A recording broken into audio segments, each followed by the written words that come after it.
Bonjour à tous et bienvenue pour cette nouvelle émission. Aujourd'hui, je vais témoigner un petit peu de mon parcours. Je vais vous raconter, sous la forme d'un podcast, quel a été mon cheminement depuis tout petit et mon rapport aux témoins de Jéhovah. Alors, ce qu'il faut savoir, c'est que je suis né chez les témoins de Jéhovah. Je n'ai donc jamais eu l'occasion de recevoir chez moi des témoins qui m'auraient converti, qui m'auraient manipulé ou autre. Non.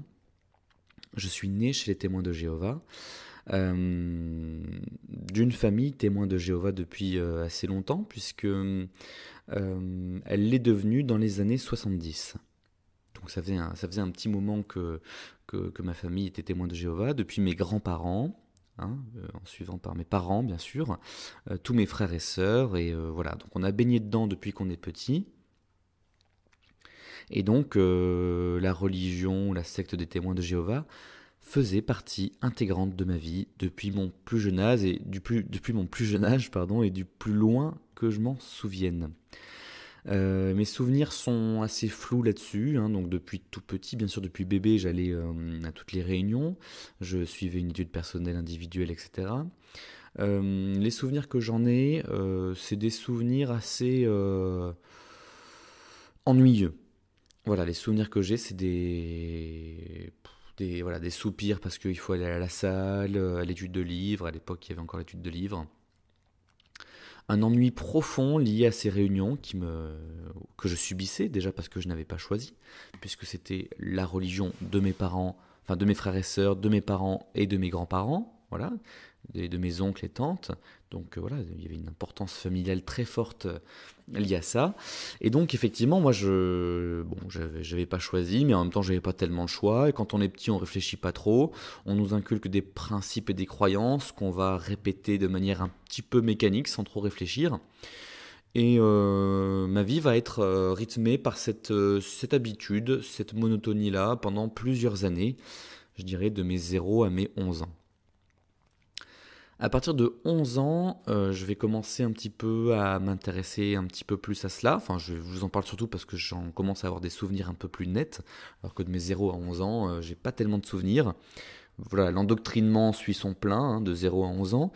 À partir de 11 ans, on intensifie un petit peu les études personnelles qui deviennent un petit peu plus profondes, un petit peu plus sérieuses. Je rentre au collège, je commence à avoir des habitudes de lecteur et je commence à avoir l'habitude d'analyser des textes aussi. Donc on commence tout simplement à aller un petit peu plus en profondeur dans tout ça.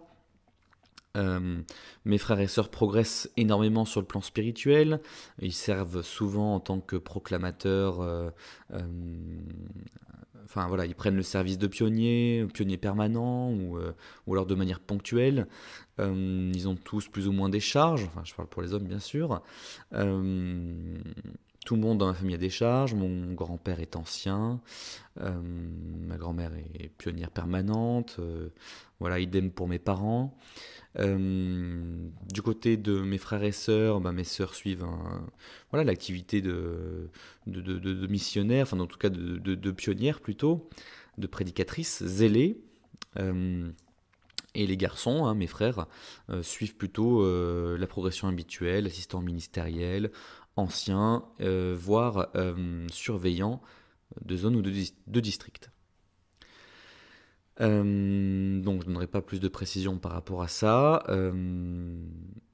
Les choses se déroulent plutôt bien pour eux, il y a une évolution, ils sont bien vus dans la congrégation, il y a effectivement un côté exemplaire, ils sont cités en exemple. Notre famille est très importante dans la congrégation où nous vivons. C'est une famille qui apporte beaucoup à la congrégation. Mon grand-père est surveillant président de la congrégation. Donc il y a toute une importance liée à ça. Mes frères et sœurs se marient, bien sûr, avec des membres de la congrégation, en tout cas des témoins de Jéhovah. Donc tout ça semble suivre son petit cheminement. Moi, je continue mes études personnelles. Il faut savoir que c'est quand même très prenant. C'est extrêmement prenant puisqu'on a quand même 3 réunions hebdomadaires. Très souvent, c'est le mardi, le jeudi, et puis le samedi ou le dimanche matin. Voilà, ça varie selon les années, on tourne avec les autres congrégations. Et ces réunions, en fait, sont des réunions que je vis assez mal, puisque je m'y ennuie profondément, et c'est surtout des réunions qui prennent du temps. À l'époque, elles étaient assez longues en plus, elles n'étaient pas loin de 2 heures, je crois que maintenant ça s'est un peu raccourci, mais elles faisaient pas loin de 2 heures, ces réunions, 3 fois par semaine, c'est quand même assez lourd. Plus le week-end, le samedi matin, la prédication où on suivait les parents, hein, tout simplement. Plus les jours où il n'y a pas de réunion, les seuls jours où on peut souffler, c'est les jours où il faut du coup préparer les réunions. Hein. Par exemple, le lundi, il n'y a rien, mais il faut préparer la réunion du mardi. Le mercredi, il n'y a rien, mais on prépare la réunion du jeudi, etc. etc. Donc à chaque fois, il y a des préparations, on souligne les réponses toutes prêtes dans la tour de garde, voilà, le jeu des questions-réponses, le bourrage de crâne habituel, on connaît le système. Voilà, sur le plan intellectuel, c'est tellement ennuyeux, ça n'a tellement aucun intérêt à part faire apprendre à des petits perroquets à répéter ce qu'il faut répéter, ce qu'on appelle en pédagogie du psittacisme.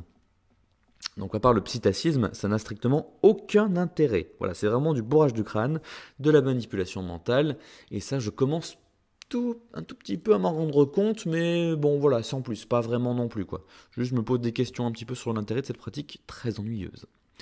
Les sujets se répètent, on raconte toujours la même chose, j'ai l'impression qu'on fait toujours le même sujet à la salle. C'est barbant au possible, bref, c'est l'ennui assez terrible. Mais bon, toute la famille est dedans, c'est comme ça, et puis voilà, on croit en Dieu, bon, il faut faire ça. J'oublie quand même de mentionner les quelques jours où on a du repos et où on a fini de préparer nos réunions. Il faut encore faire l'étude personnelle et individuelle. Donc l'étude personnelle de chaque enfant, c'est les parents qui la font généralement, voilà, accompagnés de quelqu'un qui vient pour l'occasion. Donc ça rajoute encore au moins 1 heure. Il y a également l'étude individuelle de la Bible, la lecture et l'étude de la Bible individuelle, la lecture des périodiques, des publications, etc. Bref, ça devient un peu intenable quand même, hein. C'est-à-dire que sur 7 jours, il n'y en a pas un seul où on est vraiment tranquille, si on veut être un bon petit TJ parfait bien sûr. Ce que je n'étais pas toujours, puisque moi, j'avais souvent la flemme, et donc ça passait à la trappe. Ou alors je le faisais vraiment à l'arrache. Donc voilà, c'est un mouvement qui rejette l'étiquette sectaire, hein, mais qui impose à ses fidèles une permanence d'esprit, une disponibilité intellectuelle permanente en fait. C'est ça qui est terrible, quoi. Sur 7 jours, il n'y a pas un jour où on est vraiment libre de penser à autre chose. Bon, c'est sans compter les prières, les machins, etc. Bref, c'est interminable. Alors, un jour, donc moi je faisais des sujets, bien sûr, des lectures, des sujets, des exposés bibliques, voilà. J'y prenais, oui, un certain plaisir quand même. J'avais des amis dans la congrégation. Bon, c'était pas non plus toujours désagréable, mais c'est vrai qu'on préférait les moments de fin aux moments de réunion même, quoi. Et puis, vers mes 13-14 ans, les doutes commencent un petit peu à s'installer, quoi. Je trouve quand même que l'organisation en fait trop, qu'on n'est pas libre de penser vraiment ce qu'on pense, qu'on nous met dans la tête des schémas de pensée tout fabriqués. Mais bon, en même temps, je suis dans le doute parce qu'il y a quand même une croyance en Dieu. Pour moi, j'en suis presque convaincu que Dieu existe. Je prie quand j'en ai besoin. Cette croyance est quand même là, quoi, hein. On ne peut pas non plus totalement la sortir. C'est pas une pure croyance, c'est pas une pure foi extrêmement puissante, mais elle est quand même là, parce qu'on me l'a mise dans le cœur depuis que je suis tout petit, avec ce bourrage de crâne permanent. Et puis arrive progressivement le lycée. Alors le lycée, le lycée, on rencontre des gens, on rencontre des professeurs géniaux, on a des cours passionnants qui nous poussent à nous poser des questions, bien sûr. Mais ces questions étaient déjà présentes en moi, hein, je me les posais déjà finalement. Et c'est juste qu'elles m'ont permis d'aller plus loin dans ma réflexion. Et puis, forcément, mes idées sont forcément confrontées à d'autres idées d'autres personnes, et je suis bien obligé de remettre en cause certaines de mes croyances, qui n'étaient déjà pas très solides, il faut bien l'avouer. Et parmi ces croyances, il y a la théorie de l'évolution, mais il y a aussi le conditionnement sectaire dans lequel je vis, dont je me rends de plus en plus compte. Et puis j'ai 15 ans, et puis il y a aussi les filles, et puis il y a le désir, il y a tout ce que le corps met en place, voilà, dans l'envie de l'autre, et dans du coup le non-respect des normes morales bibliques. Donc il y a tout ça qui se mélange un petit peu dans ma tête, et c'est un petit peu compliqué finalement de vivre avec tout ça. C'est pas simple. Donc là c'est pour la partie purement liée à l'adolescence.